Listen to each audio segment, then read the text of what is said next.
Now let's move on to why specifically is there a need for ethical and inclusive biblical interpretation? Why we need to be mindful of including various voices and really looking to see how oppressive our voices might be in terms of the interpretation to make the Bible do violence or to say things that it doesn't say, and or to question the violence that the Bible actually does allow to occur and almost seems to advocate for. Although it's not a part of the reading or a part of the extended or supplemental reading for the course, an excellent book with regard to looking at how some of the biblical texts advocate for violence against women is to look at Phyllis Tribble's Text of Terror, to really begin to think about how those texts might incite violence against women, which is not in alignment with the God made known in Jesus Christ. So let's go ahead and get started with part 2 of week 5 lecture. And in this section, we're going to talk about the need for ethical and inclusive biblical interpretation. Mitzi J. Smith, in her book Insights from African American Interpretation, makes an argument that not only is the Bible culturally produced, but that there is a specific politics behind biblical interpretation. And she said, when you think about this idea around politics, I'm not talking Democrat or Republican or state, I'm not talking about that kind of politics, but I'm talking about politics in terms of power.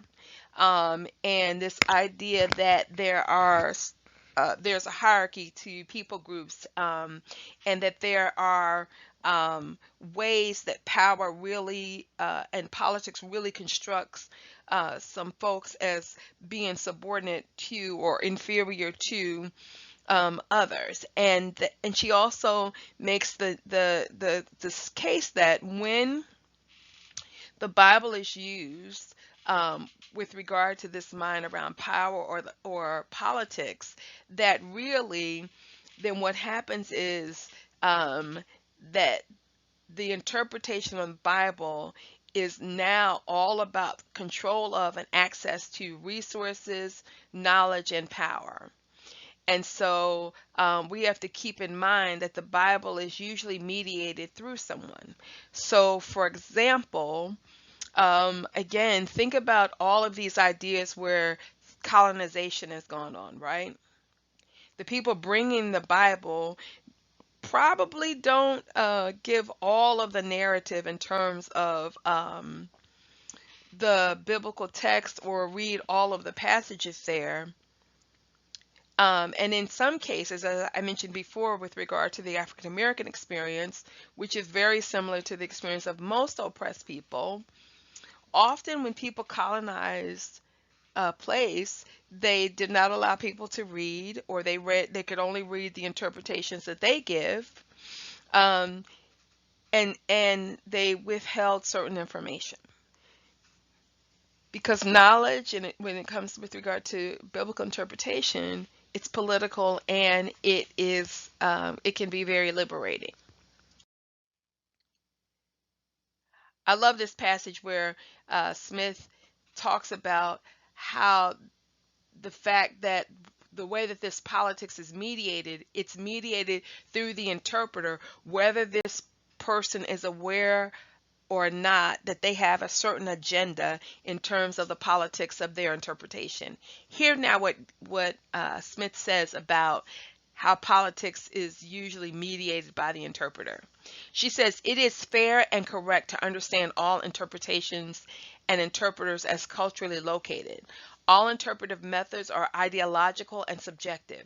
Every interpretation is filtered through the interpreter or the reading subject engaged in the act of interpretation and translation. Every interpreter approaches the reading task from beginning to end with preconceived ideas and beliefs. The reader selects a text. A particular text may inspire or draw her in, but she selects the text out of her experiences, needs, desires, passions, traditions, and identity. Through her experiences, needs, desires, passions, traditions, and identity, she chooses to engage some texts and to ignore others as a part of the interpretive process. The selection process is culturally and or contextually informed and has political consequences. Consequences for how one lives and interacts with others, negotiate relationships of power, exercises or relinquishes agency, receives or distributes resources, validates or undermines authority. Think again with regard to how the Bible might be used in certain contexts to subjugate women. Think of the fact that for the most part, very rarely are the leadership stories of women preached in the Bible. Most often, um, women's stories are not preached unless it's Mother's Day or Women's Day, as if the women's voices are not as authoritative as the men's. And so think about what that means in terms of power. If all the power that's being read from the Word of God, and all of the pronouns for God are He, and the the women's texts are only preached on supplemental or special days, you begin to create this culture, this narrative that there is something subordinate about women. And so this is critical even as you think about the projects that you are doing yourself. Are there texts that you choose from your own cultural um, position of privilege and those kinds of things? And I want to submit to you that all of us have a certain level of privilege. Or are there texts that you can think about in terms of your project that really enliven, encourage, validate the folks that you will be in ministry with, such that they may find themselves within the biblical text, that they may lay claim to their own voice, and that they may see themselves on par, and that you too, as you are designing and putting together your project, may see them as equal, that you're not going there to bring ministry to, but that you're in ministry with, and that you understand that you too will be changed, and that they will get this idea that what they have to share is as important as what you have to share back. So I make this point about the fact that the Bible is culturally and politically interpreted because it provides great opportunity for danger, for mishandling, and for the abuse of people. We can easily see how that's occurred in terms of the colonizing, all of the colonizing projects. We can see how that's happened in terms of anti-Judaism. We can see how even today how that's being handled with regard to LGBTQIA people. And what I mean there is that regardless of what side that you're on, in some cases, the brutality of people making the point against homosexuality and using the Bible for that, it is, no one can deny that that's brutal. Um, and so the whole point with regard to how all this becomes dangerous is that, first of all, if we just read um, commentaries and Bible and all those things from people who, from the perspective of people who are like us, or from the lens of people who are like us in terms of our privilege and our power, our gender, our sexual orientation, our culture, and all of that, then there is a danger for us to think that ours is the normative position in terms of understanding how to read the text, and that everyone has to learn to read like us. And in that case, that's idolatrous. Because what it says is that my task in communicating the gospel to you, or in sharing the gospel with you, is that I am transmitting my knowledge, my culture, my perspective, all as if this is all incorporated with the gospel. And what it does is it makes me God in the context. And it validates my culture without the corrective from Nubigen that says that every culture, because it is human created, needs a corrective. The other danger too is that if people cannot relate to the cultural ways that people are embedding the gospel, then you will create these syncretist ideas. So, often when people think of syncretism, you may think of um, religions like Voodoo or Santeria or things like that, that people kind of say are a melding of Christian beliefs and other religious ideals. And I want to suggest that that's not that those religions could be just an enculturation of the gospel, but also that it keeps us from seeing how, for example, the syncretic nature of the way that Christianity is currently being practiced in terms of capitalism, in terms of rugged individualism and rampant capitalism. Think about all the ways that we talk about that we have rights, or these are principles or facts, or what. Think about the ways that we talk about that in terms of coming to the biblical text. Think about the ways that this idea around success and knowledge that has no place for failure, no place for ideas around pruning or mystery, has sort of been absent for quite a long time from any American interpretation around the biblical narrative. Soon Chan Ra, who is a professor at North Park Theological Seminary, has a book on prophetic lament. And one of the things he talks about is the fact that in the Hebrew Bible, the songbook of the Hebrew Bible, which is Psalms, is something like 60% lament, 70% lament. And that if you pick up most American songbooks, that we have no more than 5%, and that's a stretch at the 5% around lament. And because we're uncomfortable with it, our culture, this whole rugged idea of rugged individualism, increasing success and progressivism, and I don't mean progressivism in terms of a progressive agenda, like things are going to be better. We a super uh, collaborative society, whatever. What I mean is this: that there's always something new and better. We're always getting better. We're always learning more. There's very little of that people talk about. And so, how does one understand, in general, the prophets? And in Ra's book, he talks about how because we have no place for lament, we have no way to get out of the current quandary around the guilt that is associated with racial privilege or gender privilege, or excuse me, or the privilege of sexual orientation, because the issue is to deal with lament. And right now we put those things in the context of shame. And again, like as I said, discipleship is all about reinforcing what it is that I already know how to do and demanding that everybody be like me. And so what I do is I subject persons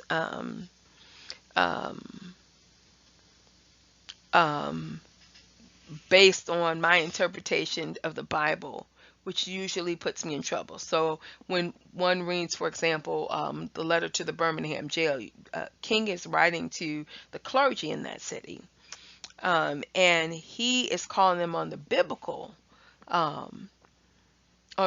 issues.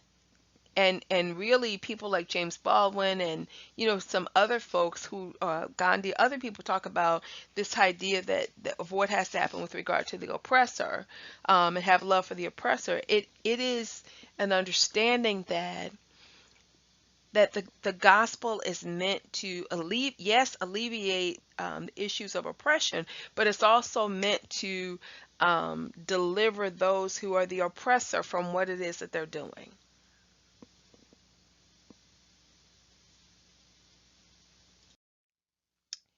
Here's an example, too, of how not having an ethical or inclusive interpretation of the Bible can really cause people who don't know any better, who may not have any tools to interpret the text in ways that cause their own harm. Um, this year, Republican State Rep Kimberly Daniels made a statement about that she thanked God for slavery, because if it wasn't for slavery, she might be somewhere in Africa worshiping a tree. Clearly, she doesn't know anything about the fact that the church fathers were African.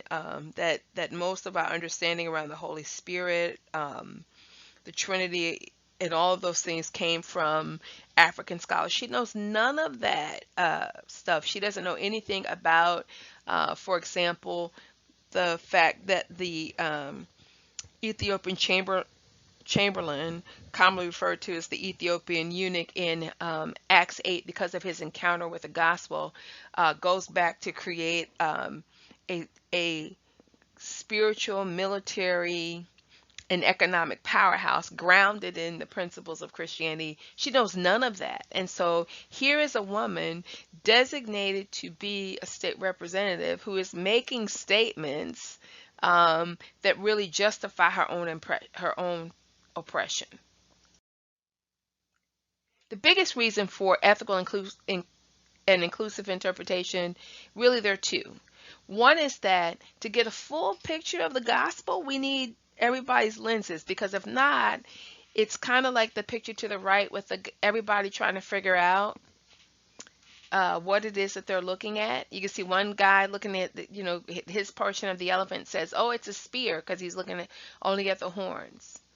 Or someone looking just at the trunk says, "Oh, it's a snake," or someone looking at the tail, it's just a rope, or someone looking at the legs, it's a tree. When in fact, if all of them put all of their interpretation together, it gives a very full picture of the elephant, and likewise, it gives right behavior towards what it is that they're viewing. Because if people think that the elephant's a tree and chop the leg off, that's harmful to the elephant. They think it's a fan, the same thing, or a spear, versus if it's an elephant, there's a certain behavior required in engaging the elephant. Likewise, an ethical and inclusive interpretation of the gospel will give us a bigger picture of who God is. It says in Ephesians 3, it reveals the manifold wisdom of God, but it also, that larger picture also requires an ethical and inclusive way that we encounter other human beings, and it requires that we have, again, a certain amount of humility, not only with regard to God, but also with regard to our fellow human beings. The other reason why it's important is to understand that at this age and time, our message of gospel, or the way that we interpret things, has not been clean just coming through one culture, but it has been multifaceted and multicultural in the first place.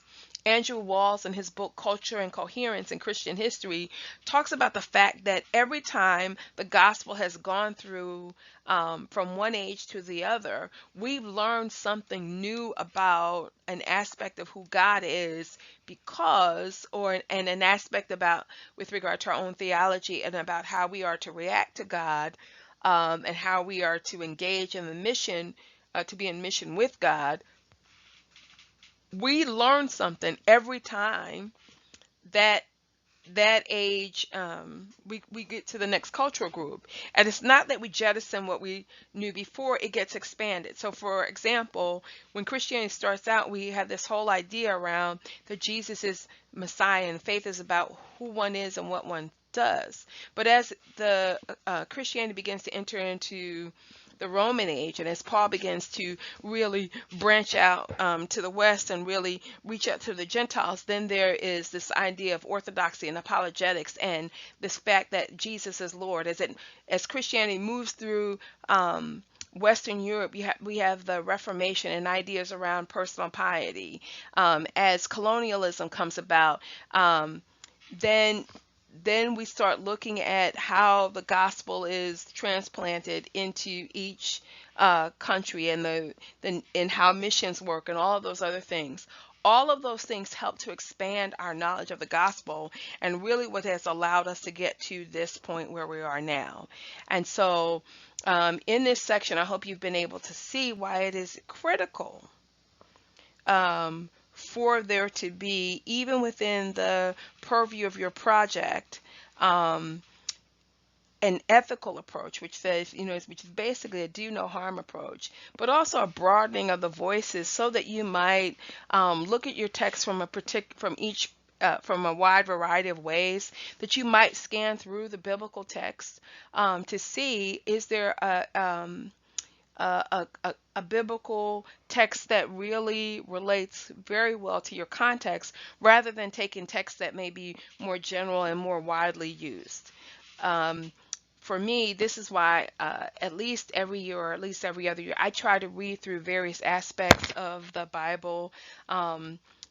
I read various interpretations of the Bible and different things like that. Look at a wide variety of commentaries to see if there might be something that I missed the first time through. All right, this ends part 2 of week 5's lecture. We will be moving on to the final aspect of the lecture, which will be in part 3 as we go through key issues and definitions of some terms.